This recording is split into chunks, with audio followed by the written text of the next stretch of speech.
Tuesday, April 4th, 2017. It's 4:30 now. Can you please stand for the Pledge of Allegiance and a moment of silence after?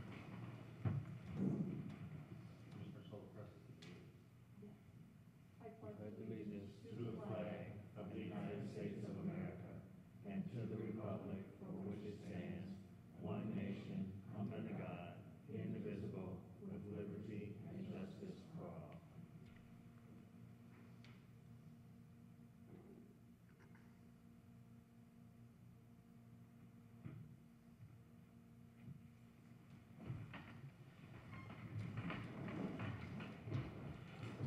Okay, thank you, Commissioner, on that.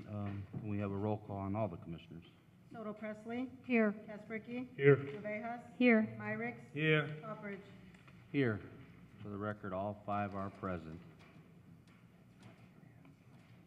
Number 3, declaration of conflict of interest.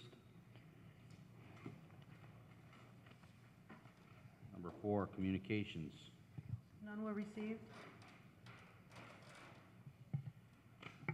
Okay, number 5, minutes from March 21st, 2017. Mr. President, I'd like to make a motion to accept the minutes for the Redevelopment Commission for March 21st, 2017. I second that. Okay, we have a motion and a second for the Redevelopment Commission minutes from March 21st, 2017. Is there any corrections or discussions on these minutes?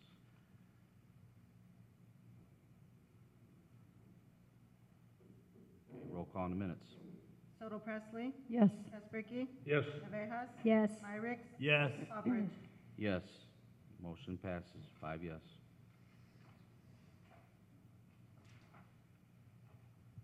Okay, number 6, our homebound conditional forgivable loan approval. Commissioners, we have 5 of the 6 applicants are here.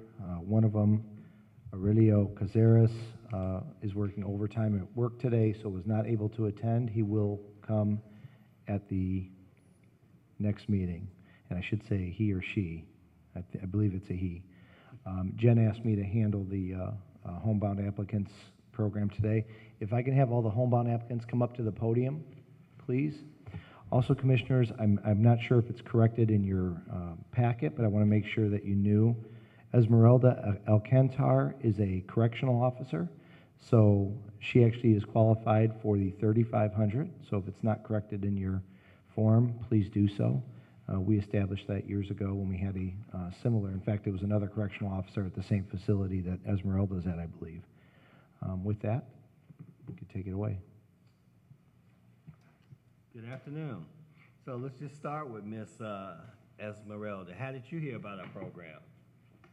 I actually heard through the other correctional officer for my facility that got the same. Okay. Let's see. Miss Irons. I'm a friend at work.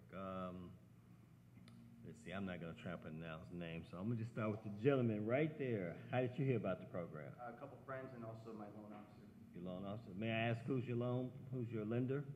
It's Diamond Mortgage. Diamond Mortgage. Diamond Residential. Yes, sir. Okay. And see if we got here. What about you, sir, on the end? My mom. Your mom? Did she go through the program? She went through the program. And who did I miss? Okay, how did you hear about our program? My realtor, actually. And may I ask who's your realtor? Rigo Garcia. Okay. See, I'm a realtor as well, and I always just try and see. From the east side of Chicago. Okay. All of you guys first-time homeowners? Okay, I'm sorry, I just monopolized all the questions. No, It's okay, you asked all the right you ones. just wanted to find a realtor you knew, so. Are there any other questions from anyone else?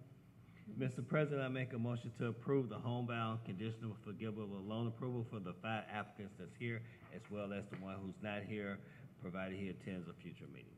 Second. Okay, we have a motion and a second on our homebound conditional forgivable loan approval for the 5 applicants that are present, as well as the 6th that is not, as long as he attends a future meeting. Can we have a roll call, please? Soto Presley. Yes. Casperky. Yes. Navejas. Yes. Myrick. Yes. Upridge. Yes. Motion passes, 5 yes. Congratulations. Congratulations. Welcome to Hammond. Oh, most of you come from Hammond. Hammond. Oops. Well, thanks for Maybe staying in it's- Hammond. Welcome to homeownership in Hammond. Yep. You may be excused if you like.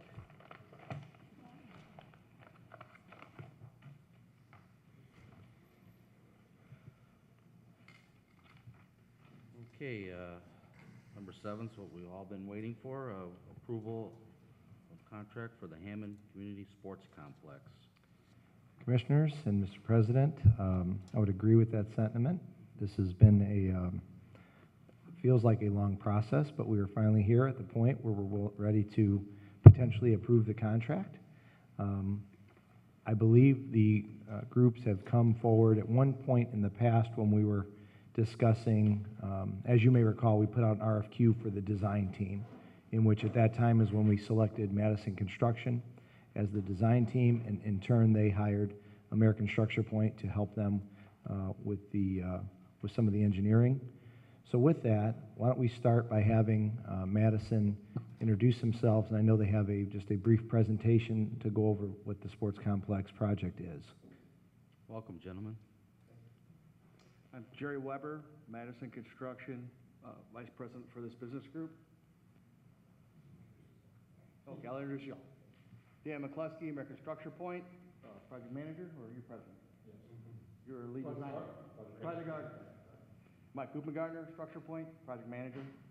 Rodrigo Martinez, Madison Construction, Project Manager. Scott Rosengren, Superintendent, Senior Superintendent. And then John Kennedy over there, American Structure Point. So Jerry, if you want to just talk a little bit about the sports complex in general, and I know we have some slides if you guys want to put them up on the easels, and then make sure we show them to the camera as well.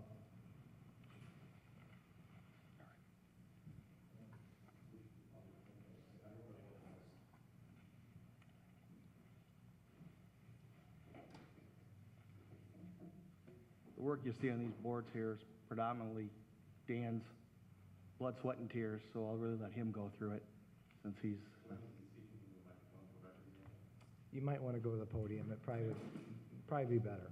Yeah. So the folks at home could hear.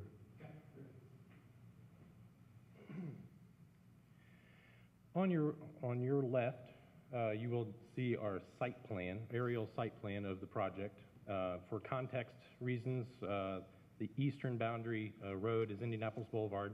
I'm sure you all are aware, but just for orientation. 167th on the south end, there's an access sort of private drive right north of the Carson's department store and its north parking lot, and then 165th just off the page. You'll see on the site plan our building footprint, which the plan on the right is the same footprint, just rotated 90 degrees to the right. So the piece that's farthest south is the soccer venue, the two indoor, regulation size indoor soccer fields. Then there's sort of a central core spine that runs throughout the building from east to west, the main entrance being on the east, secondary spectator entrance on the west, and then on the north half of the building is where the 6 court of basketball that is also lined for cross-court basketball and volleyball. And then on the eastern side of the building, there's approximately, I have the numbers on there, parking stalls, and then just to the northwest of the site are also more parking spaces. So in total, we're a little over 400 spots for the Sportsplex proper. And then just to the north of the Carson's department store, where their existing parking is now, it'll be maintained for the Carson's department store, approximately 116, 117 spots in that area as well. So in total, maybe on off days or, through negotiations with Carson's, it's really a sort of a city discussion with Carson's for some shared parking between the two entities. May I interrupt just as I orient my brain? Would you be so kind as to point to Carson's? Uh-huh. So that's what, that's the way I understood it. I just want to make sure. Yeah, sure. Sure. Yep. Any other questions about the site plan? Did you say that you all were going to be taking care of that property to the east of the complex, behind, to the south of Carson's? Is that what you said? Yeah, so to the south of Carson's, really our new project kind of takes up that entire acreage, but also on the east side of the new building is new parking, new oriented parking for the sportsplex. Oh, okay, so it'll be, won't that? Parking. Oh, okay, so Parking. that'll be part of the Carson's parking lot, right? Or, There's going to have to be some sort of, yeah, shared, What you would think of as Carson's parking now. yeah, a lot of that gets taken up by the a lot footprint of the building. nicer. Uh-huh. If I can point out, Commissioner Presley, to the west of the Carsons, where you see the new parking area there, that's all just grass and gravel right now. So there's definitely going to be more availability for parking for Carson's customers. Well, I shouldn't say that. If they want to park far away, they could park throughout that whole entire parcel. But there's going to be a significant amount of parking for Carson's as well. And as part of this project, several of us went and actually met with Carson's in Milwaukee to talk to them about our site plan and the renovations that we're making and our complex in general. And they were completely comfortable with the project. They're just going to be keeping tabs on the improvements that we're making. And we've made sure to tell them that we do not want to inconvenience any of their customers, because while the construction is occurring, we want to be careful to not inhibit folks from being able to use the store at the same time, since they are our tenant. We are their landlord. So we've definitely been speaking to Carson's frequently as we've been coming up with this site plan. Excuse me. So on the west side of Carson's, is there going to be any improvements there? That's exactly where all that where new parking will be. Okay. Currently, To the- and I'm sorry if I didn't say west, currently it is just grass and gravel. Right, you did say that, but how about to the building itself? So what we did is we split out the Carson's improvements from the sports complex improvements. So when you're looking at the budget right now, you won't see the Carson's improvements on there, but the reason we did that, it made sense in the end, is once we became the landlord for Carson's, we actually created a Carson's account. And with that, Carson's gives us a check monthly for their lease payment. So we're actually going to try and make as many of the improvements to the Carson's facility using the money in that account. And then beyond that, we will use, TIF money as needed as well. But the answer is yes. The Carson's improvements will occur on the west side of the building where they tore down the mall. They left basically bare walls, and it really looks poor. And we're going to improve that. But as far as the budget and what you're hearing from these folks today, right now it's not listed in there because, again, we're going to try and use the monies that we have generated from the lease with Carson specifically. And Looking at, I'm sorry. no, I was going to say, ask questions. Don't let him do the whole present. Ask questions as he's going. Right. So on the site plan there, what would be the north side of the sports complex, that's the 6 basketball courts? That's correct. Correct. And then below that, the white section would be the 2 soccer fields? That's also correct. Hey, Mike, you want to rotate the plan on this other board? The other board. There you go. Just rotate that one, turn to the left. The other way. Other way. There you go. Perfect. Just like that. So that's now in the same orientation as what the And site. so now that green section on the site map would be what? Soccer fields. No, the green. The green right next to the building is actually open space. That's open space.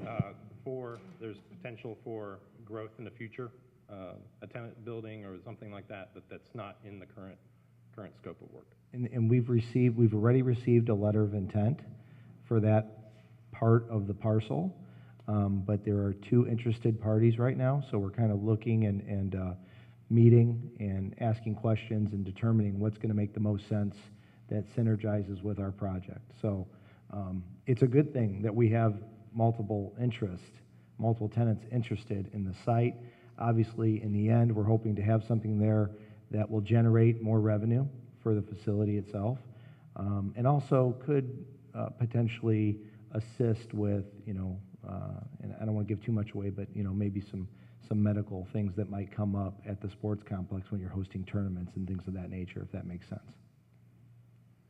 And what would be the multi-use? I don't know what other thing, would it be two basketball courts would be would be fenced off or whatever? I don't know what the other activity would be, but I know they were talking things like baseball and, So as part of this project, there's actually 6 baseball cages that will be created, and they will be placed in the facility as well. We're also preparing for potential wrestling opportunities at the site. There is a community room that we could use for all kinds of different activities. We're still kind of talking about what would make the most sense or creates the most value for the facility, depending what we're going to add there. And then, of course, when you're looking at the basketball courts, you see 6 basketball courts. You should also see the 12 volleyball courts as well. They go crossways on the basketball courts. So we're expecting to have, hopefully, successful, huge volleyball tournaments at this location. And although I'm not intimately involved with volleyball, I hear it's definitely a great sport and draws a lot of families and opportunities for the facility as well. So we're very excited about that opportunity also. Locally, is it like anything else? Of course, ours is going to be bigger, better, faster, and stronger. Mm-hmm. But there's a site in Valpo. There is I don't know what the Highland has. Is there anything that you might relate it to, or maybe I should ask? I'm not the best person to speak to the other amenities in the area. Why don't we have John Kennedy? Yes. There's a couple. In Maryville, there was a court that shut down. That had 6 courts. Correct. In Valparaiso, off State Road 49, they have 4 courts only. Closest thing similar to this would be in Ho-Chunk, Linwood. They have 4 basketball courts and 1 regulation outdoor court. But that's it locally. It's a big draw, these basketball courts and soccer. Oh, no, I understand. Believe me, I understand. But Linwood would probably be similar. It has 1 soccer, 4 basketball. That was part of, when we were creating this project, obviously one of the first things we did is we had the feasibility study done, and we wanted to know, hey, what is going to generate the most revenue to make sure that this complex is a success story when it's all said and done. And we didn't want to have a project where we're trying to figure out how to, we didn't want it to be in the red every year, let's put it that way. So that's part of the reason we came up with the activities we did based on what we learned through the feasibility study. And based on, if you talk to local folks that are involved with basketball, volleyball, soccer, etc., this facility is definitely going to be a prime facility for a lot of teams in Northwest Indiana and beyond because of our location. So we're very excited about that. Dan, if you want to continue. Yeah. Mike, if you could rotate the plan back around. Correct. So again, entering from bottom up on the plan is the main entrance. The yellow area that you see right off the main entrance is the community room, approximately 2,800, 3,000 square feet. Sort of a multi-purpose sort of black box space that can be tailored to however a user might want to apply it. Enter on into the building a little bit more. The purple kind of zone that you see there, that's sort of the building offices, general manager, basketball operations, volleyball operations, soccer, general staff, things like that, sort of the hub. That would be the secure point. So from a ticketing standpoint, that's a very key thing in a facility like this is to set that ticketing location so that make sure we don't lose any revenue at the front door. So that's where everybody's really going to be controlled on larger tournaments. Its ability for the western entrance to also have sort of a checkbox, check-in area for ticketing. But in general, the main entrance is on the east side of the building. Enter on into the building a little bit more. The light blue colors, those are the public restrooms. Enter in a little bit farther, you kind of get to the sort of the junction of the 2 venues On the right, you'd take a right into some doors that would secure the basketball venue from that center concourse, so that in an opportunity where you might want to rent out just the concourse space, you could have those two venues locked down so that, unsupervised activities couldn't be going on in those venues. So we do have some secure, control of that center spine corridor.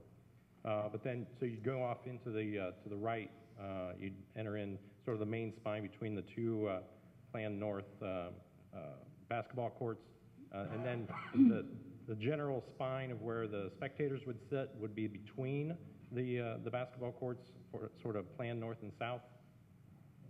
So the basketball courts are fairly straightforward. Got scoreboards, and retractable goals in each location. The retractable is mainly to facilitate the volleyball operation when you switch it over to the other sport.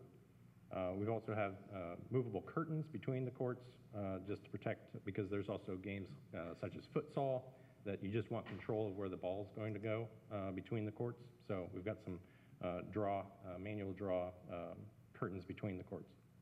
If you come back out to the center concourse and take a left, you're going into the center spine between the indoor soccer venue. These are regulation indoor soccer with dasher boards, so it's all a contained system with walls down low and plexiglass so you can kind of see in, with netting above to keep the ball contained within the playing venue. And then we've got portable bleachers that kind of line both sides of that corridor for the main spectator area. There's some storage areas sort of in the corners of the soccer venue, and then also some, the darker blue back in the concourse is a small concession stand. Nothing elaborate there, more of a sort of hot dogs and chips and kind of things like that, not a super intensive kitchen kind of system. So, and then general storage for the building and some of the mechanical things farther up on the west side. Let's move on to the second floor, then we can ask some questions about the plans if we deem. Shower facilities? There are not shower facilities. However, in the public restrooms, one of the things we've learned from a previous project is, kids don't typically like to, go try to cram themselves into a toilet stall along with the the toilet and change their uniforms. So we have provided the same sort of partition system that we'd use on a restroom, but it's just an open space. So you can go in there, have some privacy, and change your clothes from street to uniform or vice versa, but no shower facilities. So. This is on the second floor. So there's two stairs that come off the center concourse that bring you, so once you're past that secure location, there's stairs that take you up to the second level, where there's an observation deck that can look out over, it kind of runs the entire length of the two planned north basketball courts. So you can kind of stand at a railing, guard railing, and overlook those courts. Also some soft seating, tables and chairs, kind of things like that up at that level. The two yellow spaces you see are really sort of breakout spaces. A lot of times, some of these tournaments that come through, the players have to watch videos of regulations and rules and things like that. So those could be geared up to be sort of those breakout spaces for the tournaments as they come through, or really utilized however the building manager sees fit. That's a revenue stream on off days, or just sort of a breakout space for spectators to lounge in between games. Also on this level, as Phil said, there's two batting cages on the plan north of that level, sort of in that zone. On the first level, those batting cages were inborn of the eastern soccer field. So they come in pairs. So you've got four basically batting cages in the one soccer field, and then up on the mezzanine there's two additional, so the total of 6. And then all the way around is the walking track. I don't know how it worked out this well, but it's about a quarter of a mile, so it's an easily recordable path for patrons to use. And from a use standpoint, I think that's on the city side to determine how that's, controlled and, from whether or not we want, that to happen at the same time as games. That's sort of an operations standpoint, but that is a quarter-mile track all the way around the facility that will have a guardrail. It'll be suspended mainly because of don't want columns and things coming down into the basketball zone. We could have perhaps some columns on the soccer, but conceptually our plan is to hang everything from the roof structure above. Just keeps things clean and sort of a consistent design throughout for cost reasons. So on the second floor, I think that kind of covers it. Is there any other questions about the floor plans? I'm sure I'm assuming that the basketball courts are regulation length, whatever that is, 100 feet or? They're 84-foot courts. 84, yeah, whatever. There are, college size is 94, but it was decided that it's a high school size court, 50 by 84. How about the soccer section? The soccer fields are 85 feet wide by 200 feet long. That's a regulation size indoor field.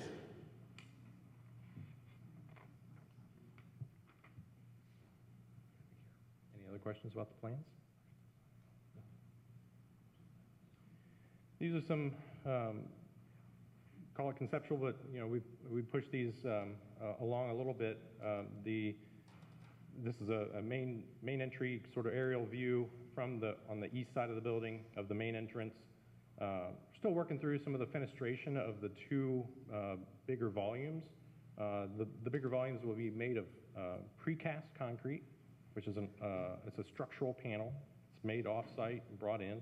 I think Madison's got some preliminary discussions with a precaster that can meet the schedules that would be necessary for the project.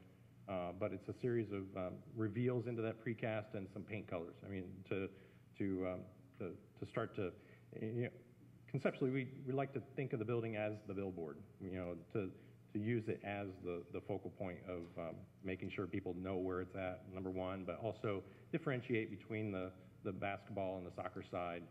Right now it's sort of an orange tone on the basketball side and some tones of green on the soccer, just from a initial standpoint. We're still working through some design options that we'll share with the design committee team that over the next few weeks, but this is sort of the first brush.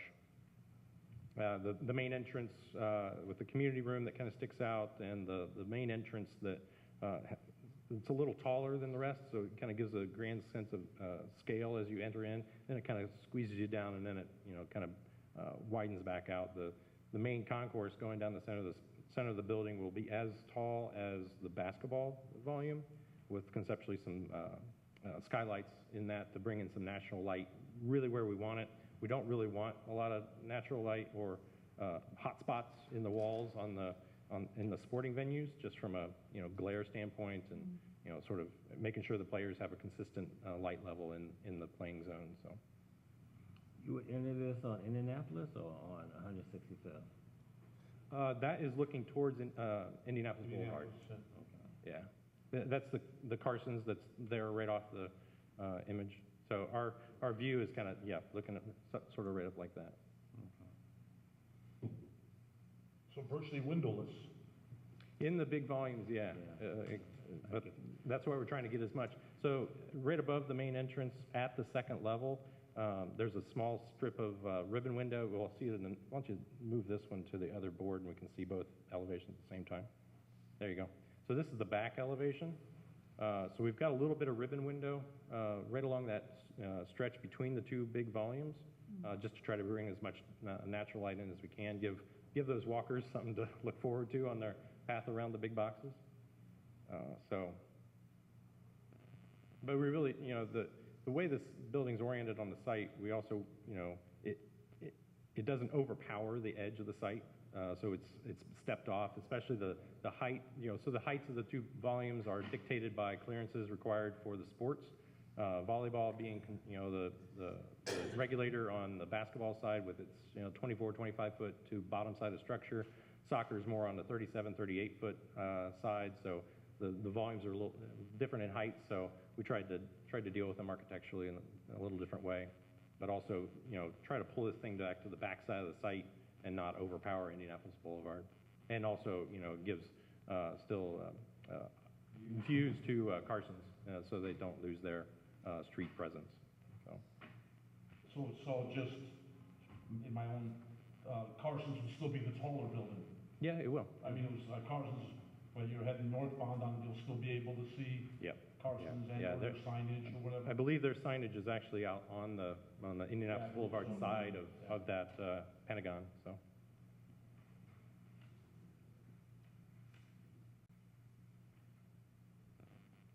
I don't think I have any more questions. It's all pretty exciting stuff to me. It's, I mentioned once before, and it looks like there'd be a lot of reasons to, I mean, open to discussion. But for instance, I have a gentleman who would consider, or would we consider gymnastics? Just without reinventing the plan here, is it variable enough to do that?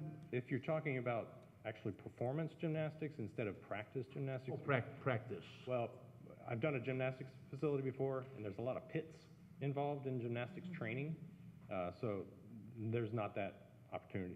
I mean, this is sort of flat slab on grade, so, I mean, yeah, that's what I would say about that. I don't even know what a gymnastics facility looks like. I'm just talking to those Sure. guys. So No, so a lot of times, you know, you see them running down the tracks and things like that, but then they spring off and they go into a pit of like foam cubes that's generally in a practice facility. But when you get to performance, then it's just it's flat.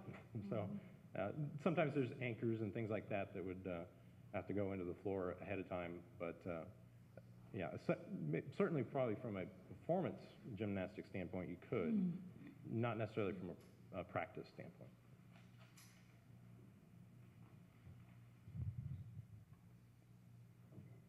thank you. Commissioners, let me just add a couple of tidbits. One, you know, when we were first looking at this complex, one of the keys for the city of Hammond is that it is a Hammond community complex. So although we expect on weekends to be bringing teams in for tournaments and generating revenue that will help with the facility, we obviously are very concerned that we have opportunities for Hammond residents as well, which is one of the key reasons we made sure that walking track was in there.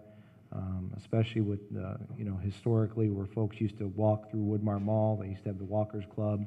I think some of those people that are still in this area would be excited to have that opportunity again. We also made sure the community room, you know, was large enough that it could take on different activities. Say we want to have Mayor's Night out there, or we want to, we have different crime watch groups that want to have get-togethers and things of that nature. We wanted to make sure that we had this open to them to use this facility in that way as well. The actual space, you know, whether it be the basketball courts or the soccer fields, is going to be available for all kinds of different activities. You know, do you have a professional gymnastics training facility in here? No. Could you put mats down and potentially do some different types of gymnastic events, you know, such as dancing and things of that nature? You could. Just like we're focused on potentially having wrestling mats in the future. One of the things that I wanted to point out as well, initially when we were first coming up with this concept or the site plan, we actually had 8 basketball courts. But what we determined is you may have a tournament twice a year, potentially, that you will need 8 basketball courts for. So what we will do in that situation, because we want to be able to host the larger tournaments, is we'll do what a lot of the complexes do, is have retractable basketball courts that you could lay out on the soccer turf and use for that opportunity when needed. There's a lot of complexes out there, such as Romeoville, where their basketball courts go directly on their soccer turf. The turf is already in the ground. They put the basketball courts up as needed. So we're definitely going to take advantage of that opportunity when it's needed and when we think it'll draw some of the larger tournaments and really, you know, not only generate revenue at the facility itself, but create or have an economic impact on Hammond in general. Because as we've talked about before, a lot of the folks that come in here are going to need gas. They're going to want to get food. They may do some shopping in between games and practicing. I'm sure they're going to stop at Carson's. That's a no-brainer.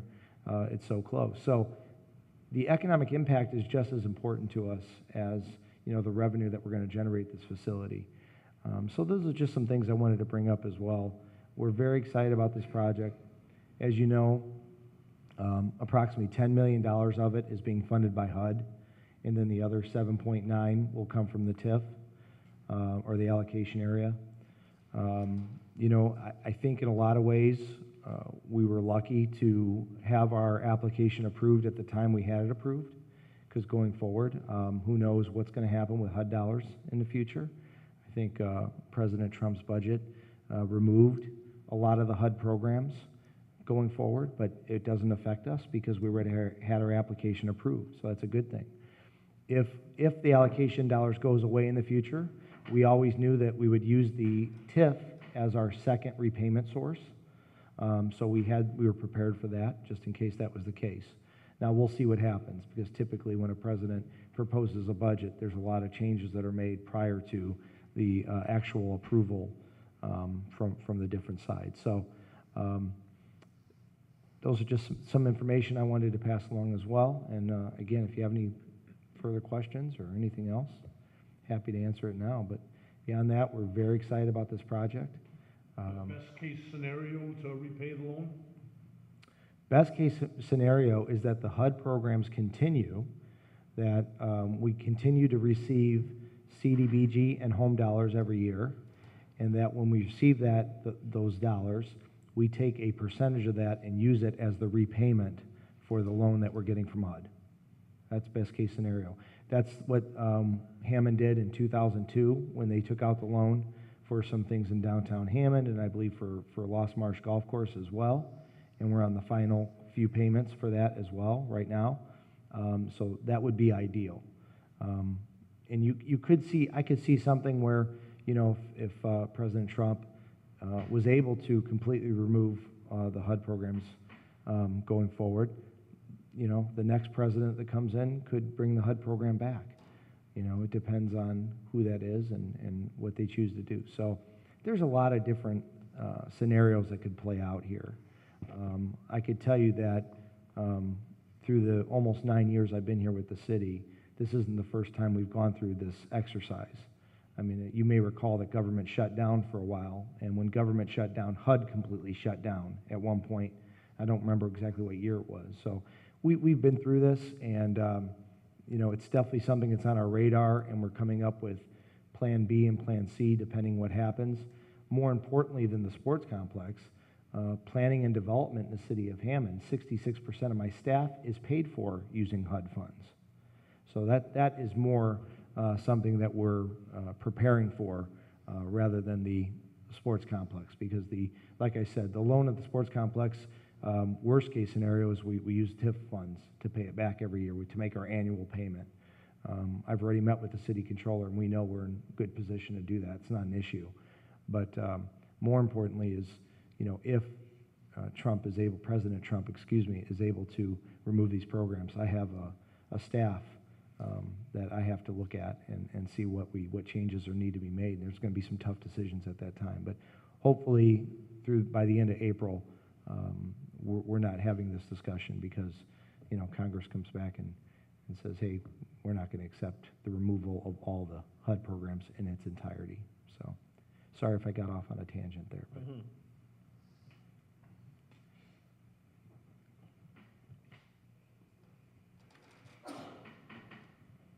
That's all I got.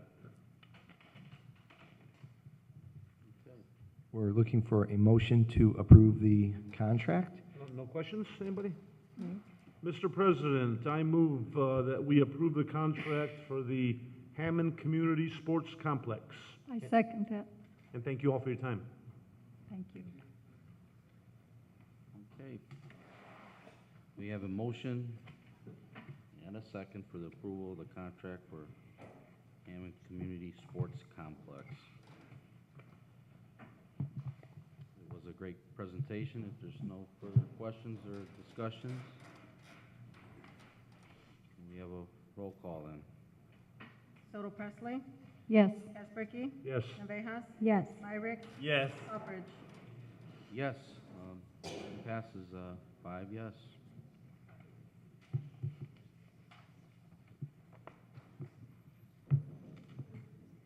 Okay, moving forward on the agenda, number 8, approval of the Hammond Police garage work. Commissioners, this is one of these instances where comments from the Redevelopment Commission have affected our project, and I think in a good way. You may recall that we had Belsum Electric here, and Dodie Russell spoke to us about the police garage project, and at the time that she came in and spoke, several of the commissioners, particularly Commissioner Kasperky, had mentioned just some brief concerns about not fully worrying about the roof at this time. And, we thought, hey, let's, I had a budget to work with, so we were trying to follow that budget. But we also knew that the police department was going to have some budgeted items over the next several years to fix the facility on some of the things we weren't able to do. But however, when Mayor McDermott was reviewing the minutes from the last Redevelopment Commission meeting, I think he had the same opinion as maybe several of you, which was, if we're gonna have this basically new facility for the Hammond Police Department garage, let's make sure we're putting them into a facility that is not going to have issues in the next several years. Let's say hopefully 10, 20 years going forward. So with that, he approved the use of the downtown allocation area to move forward with a new roof for the facility and for the acrylic floor, which the police department was requesting at the time. Once he did that, I contacted Dodie from Belsum, who's our GC on the project, and asked her to get several bids for each one of these items, and that's what you have in front of you today. So you have bids for the roof replacement by Corellis Roofing and Gluth Brothers, and you have bids from on the epoxy floor from Right Way and Fred's Contracting. So you also have recommendations from our GC, Ms. Russell, who's here, so she can answer any questions you may have on the bids. But her recommendation is that we go forward with the Gluth Brothers Roofing, which would be a total of $131,574.45. And also she has a recommendation to go with Right Way for the concrete seal epoxy floor, which would be for $46,166.40. And as I previously mentioned, Mayor McDermott approved the use of downtown allocation area for these two new aspects to the police garage project. If you have any questions? And I apologize, I forgot, I'm only looking at page 1. We also have, there was an alternate bid when we first put the bid out for this project, and it was for the heating, air conditioning. And I think what I told you at that last meeting is several of the units were working. There were several that were going to have to be fixed in the future. So we decided as part of this to go forward with the alternate bid as well, which was to replace the heaters that were not working as well. And that one is for a total of $12,038.77. Questions?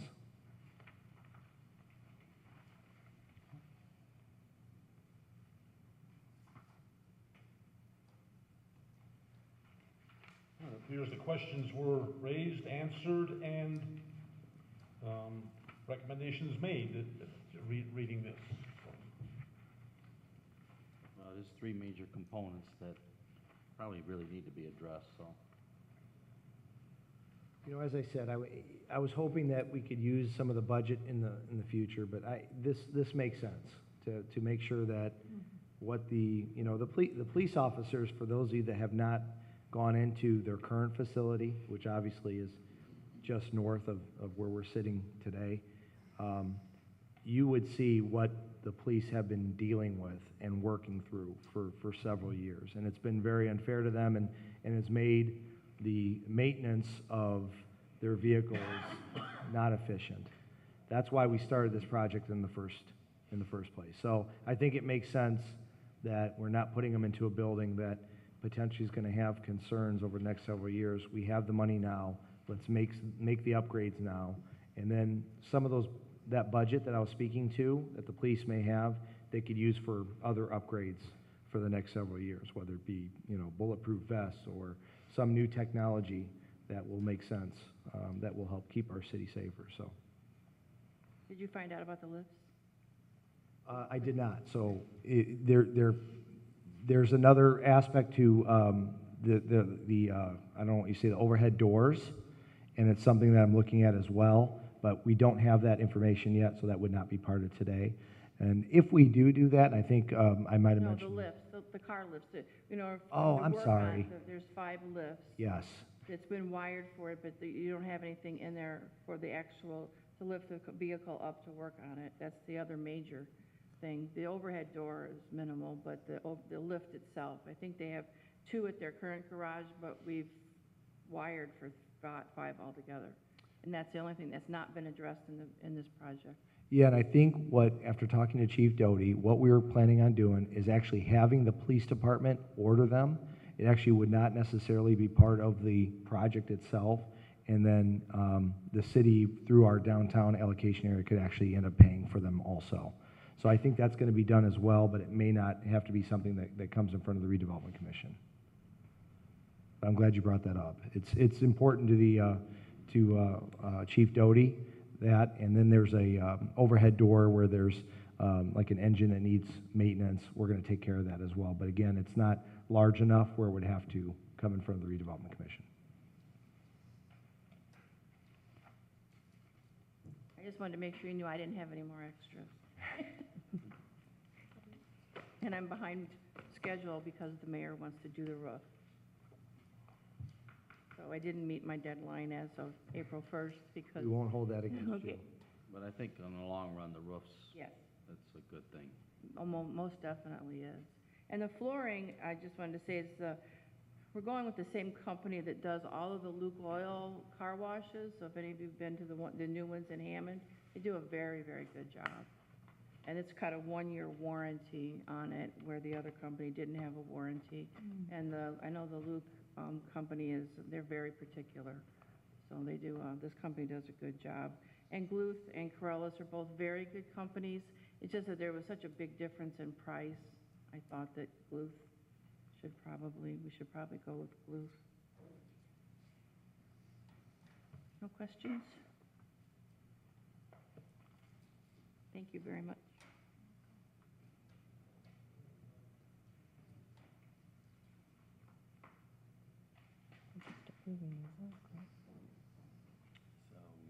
You just need a motion? That's correct.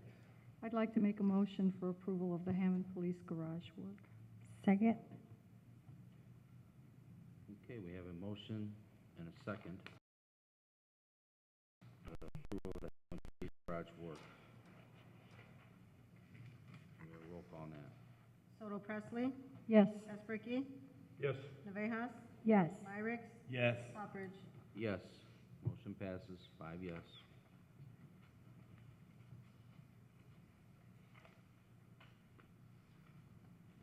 Okay, number 9 is approval of Second Amendment to an agreement dated July 1st, 2016 between the City of Hammond Redevelopment Commission and Gary Drudis, the rehab consultant. Commissioners, we're gonna ask that you table this item until the next meeting. We need to move that? Yeah, we could do a motion to table. I move we take this up again next meeting. Second? Okay, we have a motion and a second to table the approval of Second Amendment, an agreement dated July 1st, 2016 between the City of Hammond Redevelopment Commission and Gary Drudis, rehab consultant. Can we have a roll call on that? Soto Presley, Yes. Espricki, Yes. Navejas, Yes. Myrick, Yes. Poppers. Yes, motion passes, 5 yes. Okay, number 10, our reports. Phil, would you like to share anything tonight? I don't have anything to report. I'll be happy to take any questions you may have.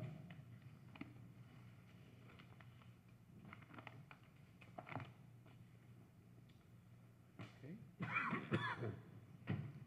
Number 11 then, Register of Claims. Mr.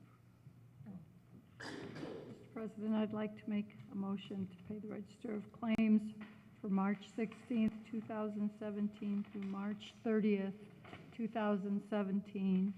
Register of Claims R54601 through R54629. Second? Okay, we have a motion and a second for the Register of Claims, March 16th, 2017 through March 30th, 2017.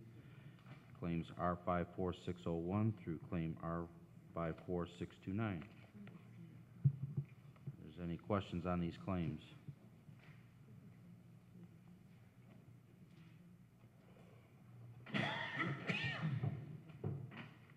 Okay, roll call, please.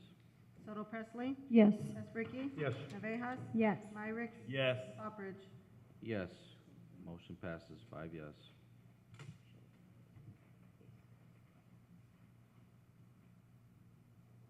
Okay, number 12, is there any new and unfinished business?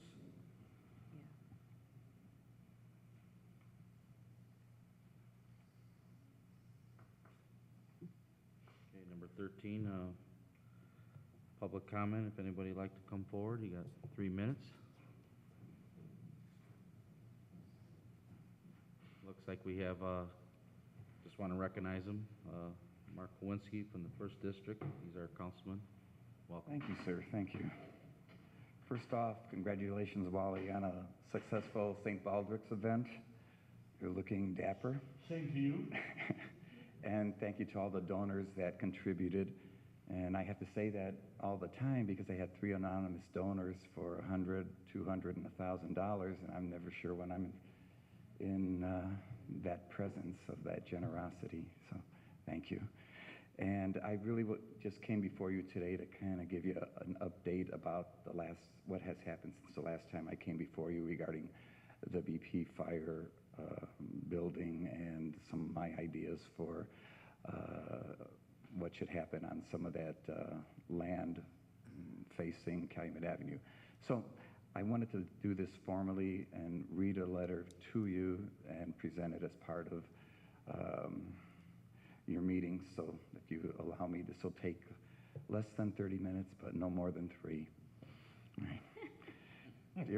Dear President Hoprick, I would like to thank you and the other redevelopment commissioners for supporting my request last year to delay the approval of the BP fire response building, which will front along 3300 block of Calumet Avenue.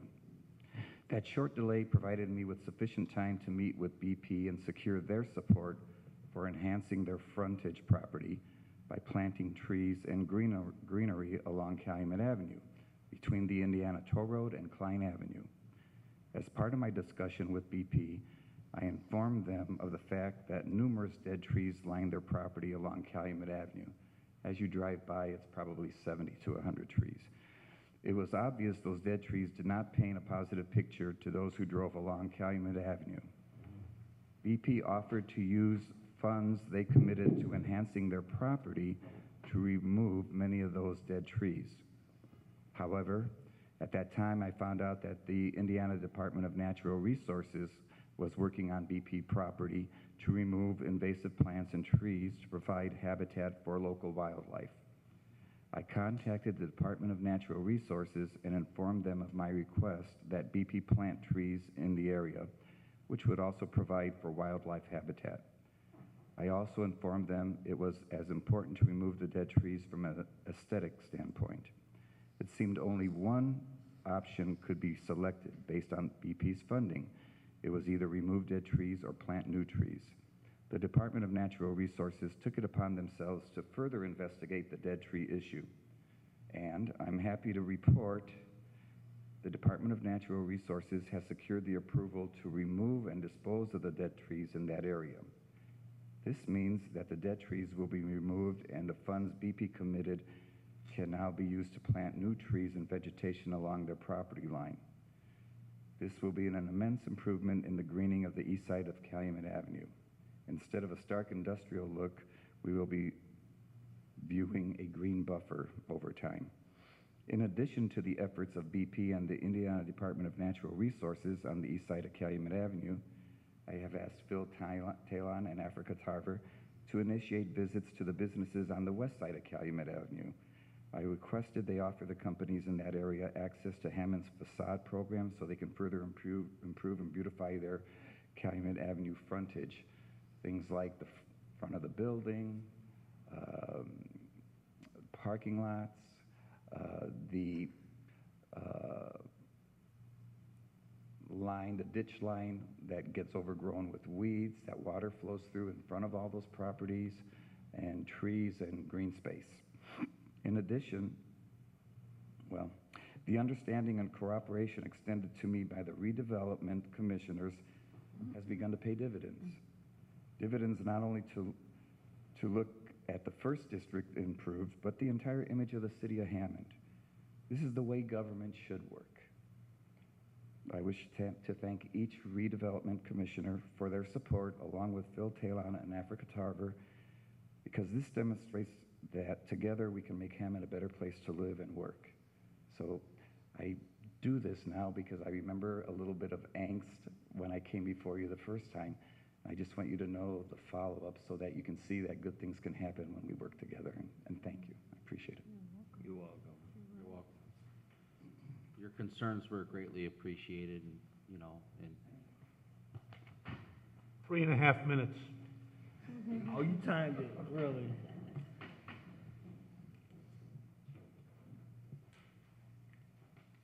okay, number 14, I guess, Mr. President, I make a motion to adjourn. Second. we have a motion and a second. Can you all signify by? Aye. Ayes have it. Meeting adjourned.